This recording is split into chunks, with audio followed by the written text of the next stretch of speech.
No audio. Hello there, I'm David Bradley, aka Schizophreniforms, and today, as you may see from the title of the video, I'm talking about true teaching. And this is sort of something I've been thinking about a lot, observing how people go about teaching spiritual principles, but also just teaching in general. Like, what's the most useful way to convey information to someone if you want them to really find it useful, if you really want them to imbibe that and do something or learn the skill themselves. And basically this is what I wrote. A true teacher helps people how to learn to answer their own questions and solve their own problems rather than simply giving the answers to you. We can see examples of this principle everywhere, from mathematics to spirituality, psychotherapy to physics. And true teaching, I believe, is equipping someone with the skills or knowledge of how to figure out their own answers to questions, and this involves a few things. So, demonstrating how they approach the problem initially, describing how to resolve it, and then when you get it right, validating your answers are correct. And a big part of that involves listening to the pupil and asking the right sort of provocative questions that then shows them indirectly how to find the answer. So in the example of mathematics, the teacher might initially show a resolved equation to demonstrate the principle, but equally, if not more importantly, they show the process by which you use their method to solve the problem. Then they ask you to solve problems repeatedly until you prove by the virtue of getting the correct answers that you then understand the method to solving the problems, and thus you have learned not what the answer is, but how to find the answer yourself. And from there it becomes a skill that you've not only, you've learnt it, not merely answers that you've memorized. So, like, for example, that doesn't necessarily apply to learning your multiplications, like the times table, for example. You memorize that, but then how you apply the memorization of multiplication is things like algebra or quadratic equations or long division, blah blah blah. So, however it might manifest. So they teach you. The more important aspect of it is teaching you how to resolve that, because if you know, for example, you might memorize the multiplication table, but they show you the principle of you take the number and then times it by itself, or so on and so forth, or the addition of each number each time creates a certain pattern, and then you learn that based on that. So that kind of demonstrates what I'm talking about.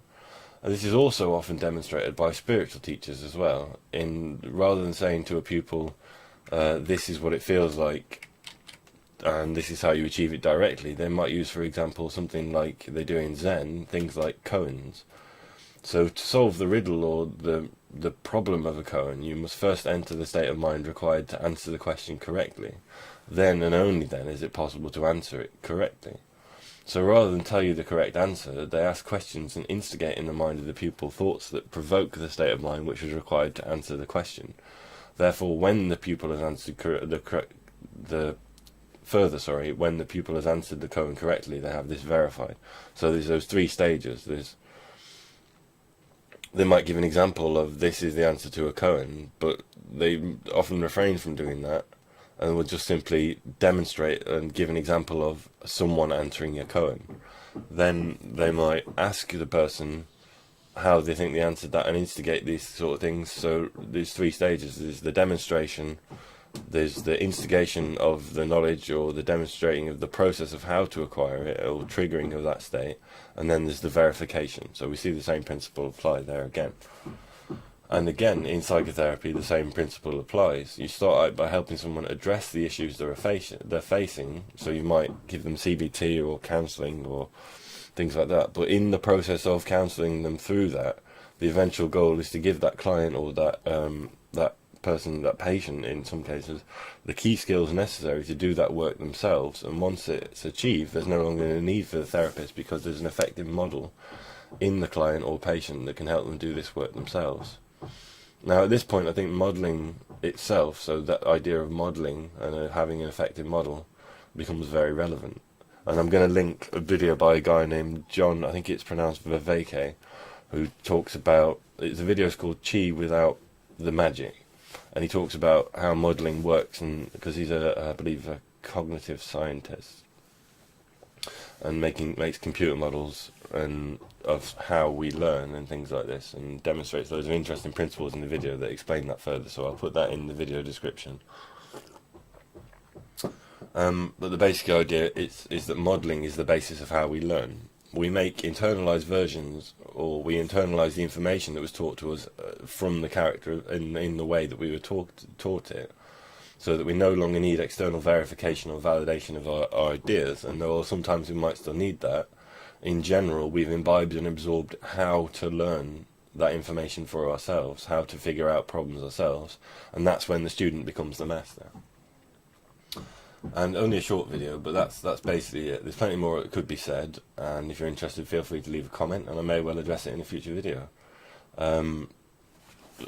Basically, yeah, teach people how to learn, not give them the answers, because a lot of people miss this critical thing, which is like the ability to learn in a healthy and constructive fashion, and guide their own learning. And self-motivated learning often fails because people are often lost, and when it does succeed, it succeeds specifically because the person has a positive way of learning. They've learned a method of how to learn, and that in itself is the most valuable thing for a teacher. Like, true teaching is teaching someone how to learn for themselves, basically, because otherwise you would require the teacher or the therapist or to be a student for the rest of your life. Whereas if you learn how to approach learning, how to go about it, learn the skills relevant to it, you can then not only learn the information for yourself, but then you can teach it to others as well. And that's how a true teacher works. So I'm Schizophreniforms, aka David Bradley, and thank you for listening.